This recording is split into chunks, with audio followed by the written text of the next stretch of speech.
ఉత్తరాంధ్రకు కొత్త దిశ, అభివృద్ధికి కొత్త రెక్కలు అంటూ భోగాపురంలో ఆగస్టు 1న భారత ప్రధాని నరేంద్ర మోదీ చేతుల మీదుగా ప్రారంభం కానున్న అల్లూరి సీతారామరాజు అంతర్జాతీయ విమానాశ్రయం ఏర్పాట్లను మంత్రి కందుల దుర్గేష్ పరిశీలించారు.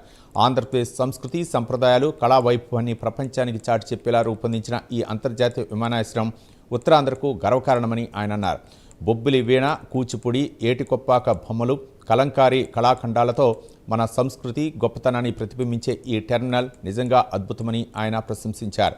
భోగాపురం ఎయిర్పోర్ట్ ఉత్తరాంధ్ర అభివృద్ధికి గ్రోత్ ఇంజిన్గా మారి పర్యాటకం, పారిశ్రామిక రంగం, పెట్టుబడులు, ఉపాధి అవకాశాలకు కొత్త ఊపునిస్తుందని మంత్రి కందుల దుర్గేష్ స్పష్టం చేశారు. ముఖ్యమంత్రి నారా చంద్రబాబు నాయుడు, ఉప ముఖ్యమంత్రి పవన్ కళ్యాణ్ నాయకత్వంలో కూటమి ప్రభుత్వం ఉత్తరాంధ్రను గ్లోబల్ స్థాయికి తీసుకెళ్లే మరో చారిత్రాత్మక అడుగని ఆయన పేర్కొన్నారు.